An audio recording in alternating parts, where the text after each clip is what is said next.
मनसे नेते प्रकाश महाजन यांनी राणेंच्या विरोधामध्ये दंड थोपटलेले आहेत। राणेंनी सांगावं तिथे येईन, कणकवलीमध्ये बोलावलं तर तिथे सुद्धा येईन असं आव्हान प्रकाश महाजन यांनी दिलं।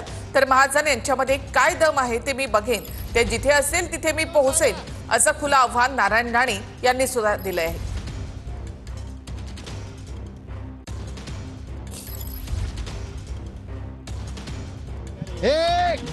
तो का या कणकवली 73 वर्षांच्या प्रकाश महाजन यांनी नारायण राणेंच्या विरोधात शड्डू ठोकले आहेत। मनसे आणि शिवसेना युतीच्या चर्चेनंतर नितेश राणेंनी दोन्ही ठाकरेंवर टीका केली होती। त्यानंतर प्रकाश महाजन यांनी नितेश राणे यांना उत्तर देताना वेलची आणि लवंग याची उपमा दिली होती। महाराष्ट्राच्या जनतेने 2024 ला एकाला 20 आमदार दिले, दुसऱ्याला 0 दिलेले आहे। भरपूर ताकद आहे। आम्ही एवढा घाबरलो आहे की आम्हाला झोप लागत नाहीये। त्याची वैचारिक उंची आणि वैचारिक रुंदी, वैचारिक खोली तर त्या माणसाला नाहीच आहे। त्याची वैचारिक उंची म्हणजे नितेश राणे उभा राहिले तर त्यांची उंची लवंगे एवढी होते आणि ते बसले तर ते विलायची एवढे होतात। अशा माणसाचं काय सिरियसली घ्यायचं। प्रकाश महाजन यांनी नितेश राणेंवर टीका केल्यानंतर नारायण राणे यांनी सुद्धा या वादामध्ये उडी घेतली।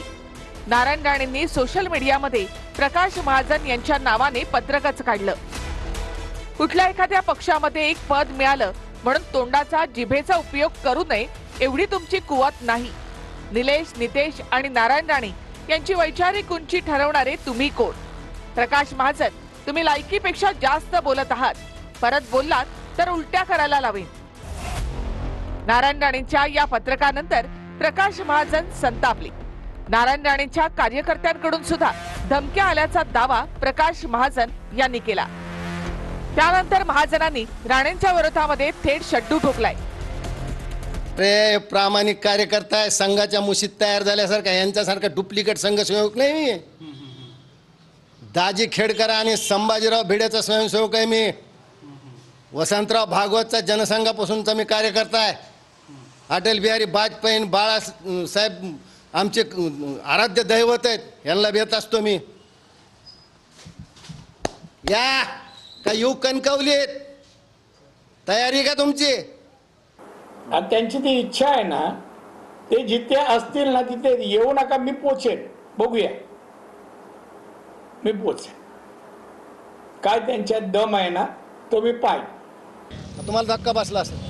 अरे मैं तो जर्रा था नारायण राणे साहब, आपने मेरे को आफ्ताब बना दिया।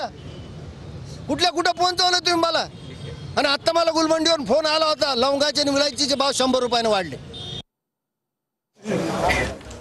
चुकीचं आहे। त्यामुळे मी देखील संबंधित मंत्र्यांची चर्चा केलेली आहे।